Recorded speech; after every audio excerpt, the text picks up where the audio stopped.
Today's interview is with KAYR.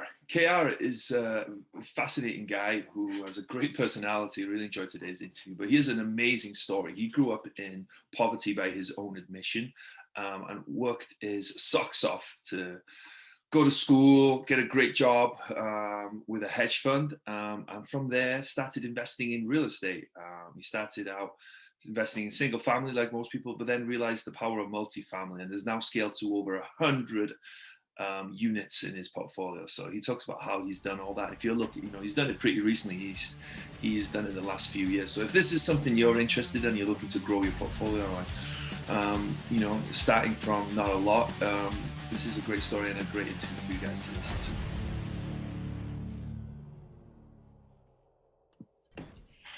Hello and welcome to Wrestling with Real Estate, where we look to chokeslam all your real estate problems. I'm your host, former WWE wrestler and now Cirque du Soleil performer, and of course, multifamily real estate investor, Barri Griffiths. Now today we're joined by KAYR. Hey KAYR, how are you doing, man? I'm doing well. I'm excited to be on the show. I can't wait to jump into it. Neither can I, man. So let's go ahead and do that, man. Let's dive into today's conversation. Can you, before we sort of elaborate on your real estate investing and whatnot, can you give us a little bit of context about your background and what you've been up to? Absolutely. So I grew up in Philadelphia, in the city, 7 siblings, single mom household. I remember how we moved around all the time, didn't own property, and we grew up in abject poverty. And so we were on welfare. People that don't know, it's similar to EBT cards. So it was always very difficult. I remember times not having electricity and heat and stuff. And I remember when our house, maybe I was like 6 or 7, our house burned down. My elementary teacher, she brought us some KFC chicken. I remember vividly because I love original chicken. She got that right, but she messed up on the side. She bought mac and cheese and she bought mashed potatoes. I was like, where the hell is the coleslaw? So from that day, I remember looking up at the stars and the 3rd floor was missing because it got burnt off. And I can see stars. And from that day, I had a burning desire to build a legacy for myself and also have financial freedom and also own property. So we'll never be in a situation where I'm in need. So from growing up very poor, I worked my butt off, got a full scholarship to Bowdoin College and studied history and English, did really well, intern on Wall Street, was working on Wall Street, always liked real estate and decided to save money. And then in 2009, I bought my first rental property, a single family home in Philly. And from there, I bought 9 single families, and then I started buying apartment buildings. So it all started from being that little kid that was poor, that just had big dreams and wouldn't let anybody stop him. That's where it all started. Man, that's cool, man. That's a really cool story. What would you say to someone that's maybe starting out in a similar situation to you, in a not a privileged situation, in a difficult situation, I'm sure, right? What would you say to them to maybe inspire them, to encourage them to maybe change their mindset and give them some belief that they can kind of get out of that situation and create something of their lives? Well, I really believe in this saying, if you do what's necessary, then do what's possible, you'll find yourself doing the impossible. And I'm going to unpack that. So the first thing that you have to do is what's necessary is be a decent person, work as hard as you can with your ability, stay out of trouble, save a little bit of money. Then what you do, so you do what's necessary, then do what's possible. What's possible says, look, I'm going to put 50% of what I make towards paying my bills and personal things, 20%, 30%, I'm going to put aside for a potential real estate investment or what have you. And then the remaining 20%, you get to have fun with. So I was very disciplined. So what I would do is do what's necessary, save your money, be a good person. Then the next thing you're going to do is do what's possible, put a little bit of money aside so you can be a real estate investor. And before you know it, you're doing the impossible. So I first started with the easy breezy cover girl type of houses where it's cheap. And you don't have to do a massive renovation. You don't have to do a gut job. You don't have to fix the whole inside. You buy it for like $40,000. You spend $5,000 to $10,000 in fixing it up, and then from there you build the confidence and that you have the experience. Because I think what you need in real estate, you need 2 of these 3 things to be successful. 1, you need to have money. 2, you got to have grit, be able to work your butt off, persevere. Or 3, you got to have knowledge. And at a young age, only thing I had was knowledge and I had grit. So I bust my butt off. And then I was able to accumulate a little bit of money to put the down payment for the first house. And then from there, you're off to the races. Because the first thing you did what's necessary, then you did what's possible, and then you found yourself doing the impossible. I love that, man. That's such a good phrase. Like, it just makes total sense, right? So you decided in 2009 to venture into real estate. Was at 2009? What was the market like? Because I believe you invest in Philadelphia, right? Yes. Oh my goodness. So I was working for a hedge fund, and I covered U.S. home builders and I covered European financials and UK home builders. So I was actually picking stocks and covering the public equities. And so it was actually, the world was coming to an end. Everything, you had the bank crisis, the housing crisis. Everybody was very nervous. It was pretty much blood in the street, and a lot of people were scared. So as Warren Buffett says, when other people are greedy, you should be more reserved. And when others are not, you should go out there and be greedy. So I said, I'm a young guy and I know I want to get into a real estate game. And I know a lot of people are going to make irrational decisions. So let me go buy one of these real estate properties. And I bought it from the auction block. And so the room was crowded. A lot of people were noisy, and a lot of people were nervous because you had investors there, but you also happen to have some of the property owners that were upset because they were losing their houses. So it was a really crazy time to be investing. So I just was very fortunate enough that I saved money, that I was able to hire contractors. So some contractors needed jobs and I needed a house to be fixed. So it was a perfect storm for me, but it was really a lot of uncertainty. The banks were crashing. A lot of banks didn't want to lend money. It was a very, very uncertain time. Yeah. Well, so you said that you worked for a hedge fund. At that hedge fund, you were buying stocks essentially? Yes. So I was equity associate. So what they do is we have a team of like 10 investors, and the boss is the head portfolio manager. And then we have our sectors, and I specialized on European financials, UK home builders, and US home builders, and spent some time in the US financials. So I would analyze their 10K, their financial statements, talk to the management team, and decide whether we should buy these companies or whether we should put bets on whether they're going to go down. And that is like shorting them. So that's what we spent our time doing. But I always had the bug that I wanted to experience real life hands-on experience in real estate, not just buy it from an equity research perspective. Right, because that's what I was going to ask. I was going to ask, if you were in that field, in the stock markets, doing all this research, having all this knowledge, and I'm sure there was blood in the streets there, right? In those types of things that you were. A lot of my friends were losing jobs. A lot of the banks were going down. So it was just a lot of uncertainty all around the place. But I managed to remain calm, cool, and collected. So that was my approach. I said, look, if the worst thing can happen to me, I already was poor. So if I got to go through a second time, I'm going to be an expert. This is going to be cool breeze. I already been poor. It's not much you can do for me. That's amazing. It didn't bother me. Yeah, what an amazing mindset. Yeah, that's unbelievable. But so then you decided to go to auction, because a lot of people, when they buy their first property, they might be thinking, all right, let me buy a turnkey property. Everything's done, nice and easy. Buy it off the MLS, use an agent, get a renter in there, no worries whatsoever. But you decided to go the auction route, right? I'm guessing to try and get a better deal. What made you go that route? That's because I'm crazy as hell, first of all.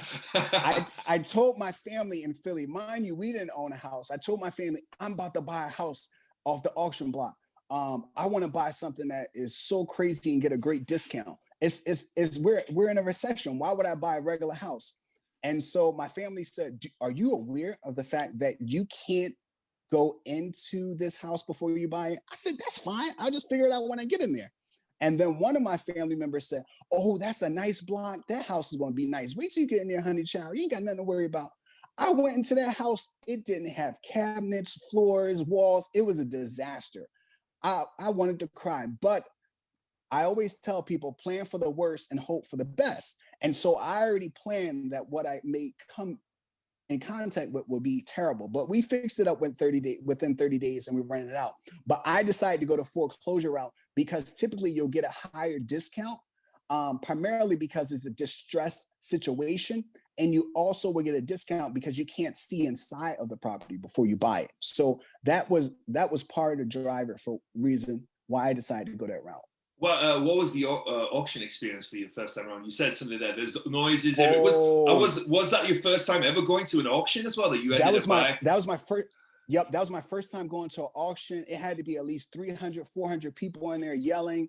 They'll say it goes really fast. They say 6235 Baltimore Avenue, opening up at $200. And they'll go 200, going 500, 700, 1,000, 2,000, 50,000. We have someone over here, 50,000, 50,000. It was so crazy, so fast. And then before you leave the auction, you had to give them a 10% down payment. So and then you have to give them all the money within 30 days. So you're sitting there with this big pile of cash, $10,000, $5,000. It was just something out of like a movie. And I'm only in my 20s, early 20s. It was just really crazy experience. Yeah. If you went back to that experience, would you have gone to the auction a few times first and got used to that? No. Oh. I like that. I'm one of those people, hey, look, when it's time to go to war, I don't need to practice a million times. Just throw me in there. If you, as they say, if you stay ready, you don't have to get ready. So I already had the mindset that just throw me in there. I'm ready to go to Iraq. So that's how I looked at it. I wanted to start with something. I said, I'm young, so give me the most meatiest and most difficult challenge up front. While I'm young, I can bounce back versus going the easy route. So I went the most dangerous route. And then I got into short sales. So I always like foreclosures, short sales, RE properties. That was my bread and butter. I said, I'm young. I might as well just learn now. That's awesome, man. No fear, right? That's no fear. I love that. And then when you went into the auction, you knew what property you wanted to buy. Did you have a few properties identified? How did you plan that? How did you work that for people who maybe never been to an auction? Who's never done it? Yeah. Yep, that's a great question. So what you can do is you can go online to like auction.com and put in the city and the state that you're interested in, and they'll list all the properties that will be at the live auction, and they also list all the properties that will be online for auction as well. And you also can go and get like a pamphlet if you go to 3801 Market Street early or anywhere in the country, wherever they hold them, you can go and get a list of all the properties that's going to be on up for auction. And some may come off, but at least you'll get a good sense of what may potentially still be there, because the current owner could work out a deal to take the property off of the auction if they have a lawyer or something like that. Yeah, very cool. So then you bought that property, you said, and in about 30 days you had it rehabbed and fixed up and ready to go. How did you do it so quick? 30 days is not a short amount of time, and you said it was pretty banged up, right? Oh, it was terrible. So what I do is I'm one of those people that's like a master planner. I think once you buy a property, you sign the settlement sheets, it should be like clicking a switch. You turn the light on and all the lights should go on. You turn it off, all the lights go off. So I'm already envisioning how I already knew I wanted to buy a 3-bedroom, 1.5 bath house. I already knew how I want the kitchen to look, the bathroom, every room, how it's going to look. I already knew what materials I was going to use. I already knew what I wanted to do to the exterior and also to the interior. I already interviewed potential contractors that I was going to work with. So I already had everything lined up. We were just waiting for us to go play. It's like a Sunday football game. And so what we want to do is you're already geared up for the whole week. So once that clock clicks at 1 p.m., you're ready to go. It's like, come on, guys, we're about to win the game. We already have our game plan. Let's go in here and finish this thing up. Now, all we care about winning. We may only win by like 3 points or 2 points of safety, but we won the game. So that's how I was like, I want to get this thing done within 30 days. I got to rent this out.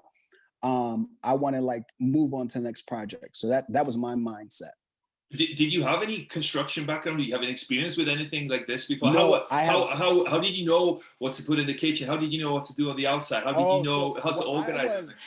I was always a very well, not always. I used to be a little disobedient in middle school and get like C's and stuff. But let's say since high school, I was more at high school, and from high school, I was more studious, where I would go and read books about real estate for fun and wealth management. And so I had read like a book from Home Depot that I bought maybe back in the day for like $15.99, just walk you through a number of things. This before the YouTube era or what have you, or Instagram. So you would just go and read these books about real estate, and you also will talk to people that's in real estate. Like my stepmom, she worked for L&I, License and Inspection in Philadelphia. And so I would talk to her and say, do you know any contractors? I can talk to them. So what I did is I used my own note-taking ability and also my ability to do research, so that when I was ready to pull the trigger, I already did everything. So I was like, I already looked at the macro, I looked at the intellectual, the theoretical side. I talked to people who understand the practical side. And I also, what I did is I looked at houses that were for rent in the neighborhood. I would just go and see what they were offering and how they set their kitchens up and bathrooms and stuff and living rooms. And I would say, all right, this is the price point I want. Then my finishes need to be similar to how they have it over here. And then I can go to Home Depot and price it. Man, that's awesome. Yeah, that's so smart, so smart to have everything lined up and to understand what needed to be done. When you were speaking to the contractors on the first one, what were you looking for, and how were you trying to? Because it's also important to build a relationship with a contractor, right? It's one thing to say, oh, yes, hey, yes. I need you to do this job, but at the same time, you need them to take you seriously, right? So how did you vet them? How did you build that relationship? So I tell people it's very important. Relationships are very important. So the way you build relationships is the same way you go out and decide if you want to marry your wife or husband. You're not going to the first person you come across down the street, the first girl, you're not going to say, oh, you want to get married? Hell no, she might slap you. So what you do with a contractor is the same thing. You want to get to know the contractor. So it's like taking a person out on a date. So you tell a contractor, come on over, let's talk. I'll give you like a small project. Maybe you work on the steps. And instead of leaving that contractor unattended, I pull up a chair and say, go ahead, take your time, fix the steps. I love to see your work. And they're like, you're going to watch every aspect? Yes, because I want to know if you show up on time, if you're faithful, like you're going to keep your word and you're going to finish your work and you're going to clean up after yourself. Nobody want to marry an animal. So I spent a lot of time getting to know the contractor, but I also asked them for references. Just like if you're dating someone, you're going to want to meet their family, meet their friends, make sure that they come from a good family. So I want to meet customers, not references that I just talked to on the phone. I want to go to their house. I want to meet them in person. And I want to make sure these references actually own the houses that they tell me that they own. And that way I can get a sense of how good they are and also get a sense if they're licensed, make sure that they're licensed. So that's how I built the relationship with the contractors. We start small, and I also sell them on my vision. I said, look, I'm in my 20s, right? I'm hungry out here. I'm only buying one right now, but my vision is to own 100 units one day. And what I want you to do is I don't want to have a one-night stand with you. I don't want to sleep with you and pay you one time and you gone and we had a good experience. You feel good, I feel good. Oh, hell no. I want to put a ring on it. So let's build this relationship now, and I can pay you consistently. And as I grow, we all grow. So that's how I sell the people on my relationship and say, look, I'll recommend you to other people as well. So teamwork makes the dream work. And that's how I was able to build those relationships with the contractors. Well, I'm sure you got a lot of pushback from a lot of contractors with that, right? Is it only a few that were willing to kind of do those things? Or did you find... Actually, it was actually good timing because you're in the middle of a recession. So a lot of people need work. They're out of work. So the contractors that want to be bougie or think that they're too good, I said, that's all right. I got 100 people behind you that's looking for food right now, looking for work because everything's drying up. So I just keep banging on doors. And even if the first, let's say you're taking free throws, the first 2 shots you miss, then that means you're 0 for 2. But if I miss the first 5 and I make the remaining 5, that means at 50% shooting, I'm doing a pretty good job. So that was my perspective. Just keep banging and find someone that you could partner with that will trust you and let them know your vision and you give them work. And that's how you build a relationship. So you're in New York now, right? But your portfolio is in Philadelphia. Is that where you grew up, or what made you choose that market? I grew up in Philly. Yes, okay. I did grow up in Philly. And so because I moved around a lot in Philly and I happen to be poor, which some people would say are disadvantages, they happen to be advantages because I got to really fully understand the rental market and what landlords will fix and how they evict you. I said, damn, these people don't be paying. You late, you going to get evicted. They give you the notice. I said, we got to pack our trash bags again. I said, get the trash bags out. We got to go. So I invested in my backyard in Philadelphia, even though I left Philadelphia to go off to college. I went to Maine and then I went to graduate school in New Hampshire. But I always I stayed in touch. So I read a lot of papers like the West Side Weekly, talked to family members, leveraged all my network there. And then after I got confident, I was able to build out from the Philadelphia market to expand in different markets. So that's why I decided to do Philly. But also Pennsylvania is more of a landlord-friendly state than New York. So you want to make sure you're looking for landlord-friendly states. And you also want to make sure, and what I mean by that is easy to evict people, and it's also easy to increase rents. because I am not a church. I'm not running a charity. I'm in the business of making money. So I like increasing rent and I like kicking people out. If you can't pay, you can't stay. And I like the price points that Philly, it was easier to buy something with a smaller down payment than it is in New York. Mm. So what have you? What's your portfolio consist of now? How big is your portfolio right now? So my portfolio, I own 105 units. Wow. So I own 85 rental units in the Philadelphia area.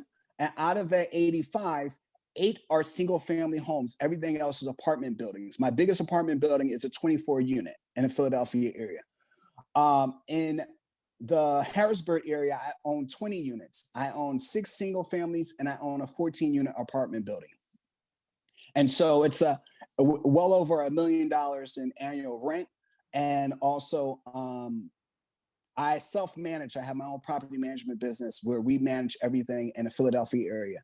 So it's quite exciting. And last year, I bought 70 rental units in the middle of a pandemic. So, wow, well, it's pretty cool. Yeah, maybe talk to that. How were you able to do that, to buy so many units? You know, you bought pretty much 3/4 of your portfolio in 1 year during a pandemic. How were you able to do that?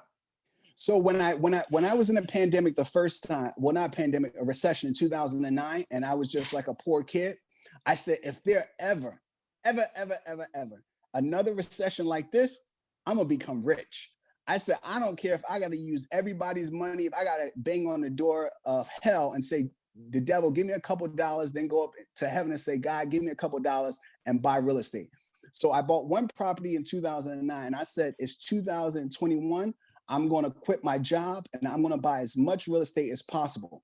And so earlier we talked about the power of relationships. I always say you need the three things to be successful, the 3 R's. One is a reputation. So once you build out that reputation, and that you get that reputation from 2 ways. First, you have to have a track record. So I had a track record where I had 9 single families. I was able to fix them up, rent them out, and take cash out. So if I bought something for like $22,000, spend $17,000 to fix it up, it appraises for $115,000. You can refi. I got $85,000 out. You do that for, let's say, 10 times, that's $850,000 you have sitting. Most people want to spend all that money real fast. I decided to build up a cash reserve to start buying apartment buildings. So I started buying apartment buildings on my own with my own cash. And then I got to a point where I said, let me go into syndication and be partners, because people start saying, wow, this guy is very successful. He's getting a 50%, 60% cash on cash return. He built this business from the ground up, his property management business, and also doing massive rehabs from everything from foreclosure, short sales. So that reputation started to precede me. And then I also had all these relationships with the banks and also with the contractors and the lawyers and the realtors. So whenever an opportunity comes to the table, I'm the first guy to get the call, because I train people. I tell them, look, when there's something wrong in a neighborhood, back in the day, you would call the Ghostbusters. But when there's something wrong in a neighborhood, you call KJ Consultant. And that's how me and my business partner, we started to acquire additional units. So I started small, but I built out my business and was able to, like, for instance, on my 6 unit and my 14 unit over like $1.2 or $3 million, we got interest rate fixed for 5 years at 3.19%. That's 3.19% fixed, and only had to put 20% down in the middle of a pandemic. And that all speaks to my relationships and my reputation and my track record. That's why I was in a position to really excel when we had this crisis, because I said, if it ever happened, I want to make sure I'm ready so I don't have to get ready. So when everybody else is backing out, they're nervous, they said, oh, call KAYR. Y'all know he ready. He just been sitting there waiting for a crisis to happen. And I learned that from Warren Buffett in 2009. He just had the cash waiting for people to blow up and make mistakes. Yeah. So did you find that you were getting discounts at the time? Oh my goodness. Oh, the best discounts in the world during the crisis. Okay. Because what happened is you have some people who are older and they're nervous, right? They're like, oh my goodness, we're at the peak. I'm 70 something years old. I need to sell this property. I don't know what's going to happen. I might have to do deferment. My tenants might never have to pay rent. They're going to fall behind. And some people are like, I don't have the money to fix it up. So I start looking for the buyers that are motivated to sell. I mean, looking for the sellers that are motivated. And I found those motivated sellers, they're going through a divorce. They're trying to downsize. They want to retire. They're afraid that we're going to go into a deep recession and repeat 2009. And I was like, oh boy, those are my favorite people. And so I was able to get massive discounts on these properties because of so much uncertainty and people being so nervous about what was unfolding last year. So how are you finding these deals? Are you going through agents, through brokers, or are you going direct to seller? Well, I always tell people, look, I accept blessings wherever they come from. So, and what I mean by that is you could be a mortgage broker, you could be a lawyer, you could be a bank. Banks will give you a list of their ROE properties. Lawyers are always in the middle of something. Real estate lawyers, they'll tell you about a deal. Hard money lenders will tell you. Everybody's that, because hard money lenders is not in the business of managing property. So they may have some properties that they had to foreclose on with their investors. I also work with a list of brokers. I also was involved, a member of a big church. So people would tell me, so I'm pretty much accepting deals from everybody. I don't discriminate. I bought properties off the MLS, off of auction.com, in live auctions, from friends, wherever they come from. That's how I find the deals. But once you have that reputation, people from all walks of life will start to contact you because they will know that you're the guys buying up the neighborhood, that you're the serious buyer. And you become, like right now in Darby, I'm one of the, if not the largest landlord in the whole county. So. Do you have a criteria that you go after, a certain type of property, or are you open to pretty much any kind of deal as long as it's a deal? Well, actually, we do have a criteria, and I'm glad you brought that up because we have over these years, since 2009, I've designed a framework. And so my business partner, I taught him my framework first, and he bought 16 rental units in Indiana. And so I teach pretty much how to analyze the market and analyze an individual house, a single family, and also an apartment complex. And that we're teaching our single family analysis in our course on February 20th, 2021 from 9 a.m. to 1 p.m. At the end of this month. And that course, it pretty much lays out my criteria where we're looking at crime, we're looking at statistics, we do the macro, then we do the micro analysis. And we have templates and frameworks on how you can invest across the country in big markets or small markets. So we have a very thoughtful criteria about how we go about it. Very cool. Where can people find out about that? Your website? Oh, if you want to find out about that, you can click on the bio, the hyperlink, our bio on KJ Consulting, our website, as you can see, KAYJAY.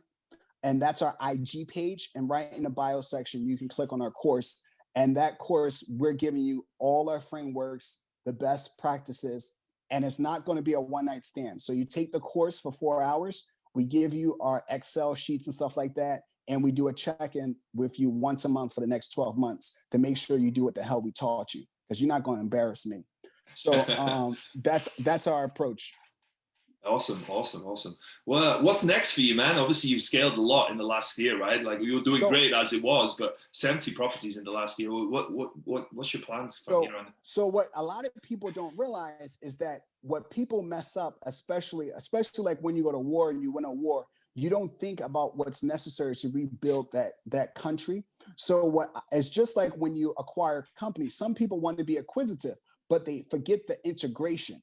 So this year, we're primarily focused on the integration. And what I mean is that we have 70 units that were fully occupied. I don't buy stuff that's empty. So I have to make sure that all these tenants understand that teamwork make the dream work. So we have to make them buy into our system. We also have to eliminate a lot of costs because you have a lot of deferred maintenance. So what we're going to do is make things more water efficient. We're going to make reduce the electricity bill. We're going to renegotiate the trash removal deals. We're going to put coin-operated washers and dryers in. We're going to find new tenants and fix those units up. So right now, we're primarily focused on the integration because that's how you really create a lot of value in terms of these apartment buildings. Your net operating income increases, and ultimately the value of the property increases and your free cash flow. So that's my focus right now, but we're definitely open to good deals because it's so hard to find them. So I just looked at like 7 deals the other day and they were all garbage.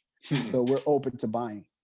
Yeah, I think there's a lot of tight deals around right now, right? So it's very, very competitive, especially in the multifamily apartment space. You said something there about tenants. What are you doing, and how are you doing that with your tenants in terms of? And what we do in terms of, we really believe in a personal touch. So what you have is, you have a lot of property managers who manage like 1,000 properties, 3,000 properties, and they never really interact with the tenants. So I give an example. When we go into a property and we take over, we don't just leave a slip of paper under the door. We personally interface with each tenant, bang on the door, say, hey, KAYR Management is the new property managers, and we own the property.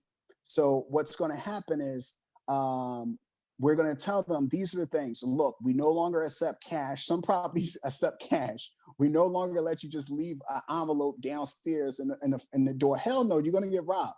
So we say, this is the new rules. You have to use Buildium. You have to start an account. We're also here. Here's a list all the issues in your apartment, and we're going to fix them within the next 12 to 48 hours. And so we go in there and let them know, because they're like, wow, all the deferred maintenance, no landlord has ever fixed all this stuff. We fix all the issues. The next thing we do is we ask them for their emergency contacts for 2 reasons. 1, in case they die, and 2, in case they don't pay rent, because we're going to call all your family members and embarrass you saying, have you seen John? He hasn't paid rent. And I know you don't want John to get evicted. I know it's none of my business, but let everybody in John family know that we're out to find him. And then the 4th thing is, we ask the tenants, what do they think we can do to improve the building?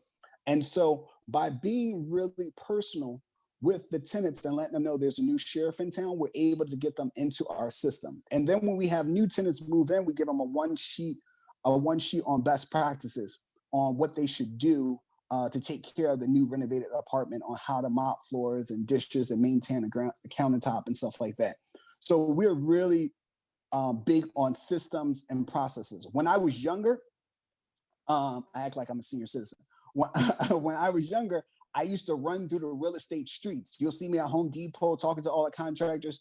I don't do that anymore. I run through real estate systems and processes. So I can sit in my apartment or do all my phone from another country, on all my work on my phone, because I put systems and processes in place so that the whole business can run like a corporation versus like a mom and pop shop where I have to be involved in every single decision.